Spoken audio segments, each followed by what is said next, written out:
Morning students. आज हम Karl Pearson coefficient of correlation के फॉर्मूले प्लस एक क्वेश्चन सॉल्व करेंगे।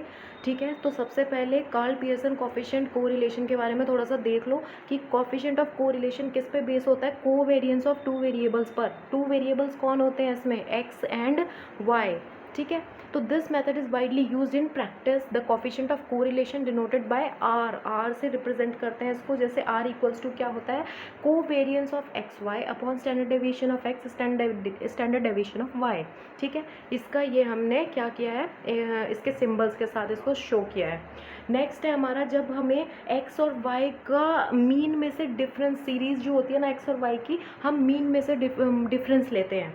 तो ये क्वेश्चन में आपको अच्छे से क्लियर होगा कि जब हमारी एक्स सीरीज़ होती थी, जैसे 25 हो गई, 50 हो गई, 80 हो गई, 30 हो गई, और हमारा जब मीन आता था हमारा जैसे 50, तो यहाँ पे क्या करते थे हम? 25 -25 0 30 एंड देन उसके बाद 20, है ना। तो ये जो हमारी x minus x mean series होगी ये वाली, इसको हम कैपिटल X लिखते थे और फिर हम कैपिटल X उसका स्क्वायर करते थे, उसका समीशन करते थे। ये सारा हम क्या करेंगे क्वेश्चन में अब सॉल्व करेंगे। ठीक है, तो आते हैं फर्स्ट क्वेश्चन पे। फर्स्ट क्वेश्चन है हमारा, From the following information, find the correlation coefficient between advertisement expenses and sales volume using Carl Pearson coefficient of correlation। तो फर्म दिया हुआ है 1 2 3 4 से लेके 10 तक फर्म है हमारी।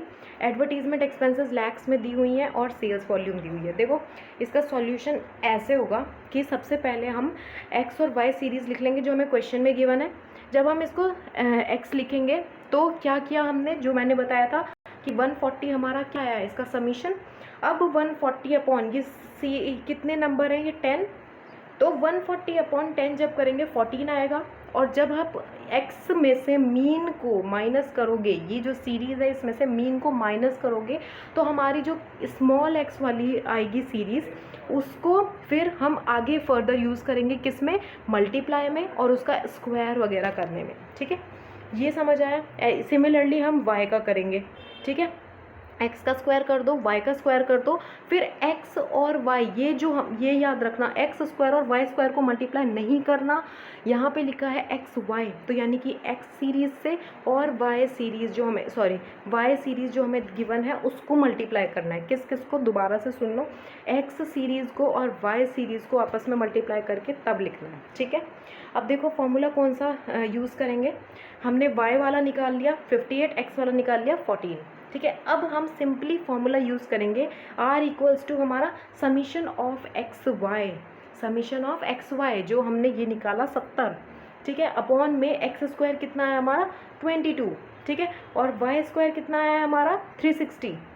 तो अब इसको जब आप इसमें फॉर्मूले में पुट कर दोगे आपका आ जाएगा 0.7866। ठीक है, क्लियर।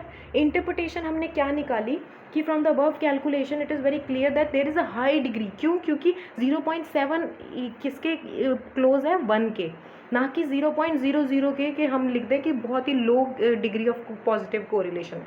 ठीक है, जब 1 के आसपास आए, 0.65 आए, 0.82 आए, तो high degree of positive correlation होता है between the two variables. That is increase in advertisement expenses leads to increase sales volume. Clear.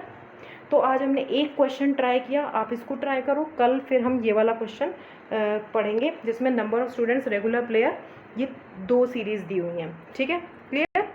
तो thank you so much friend.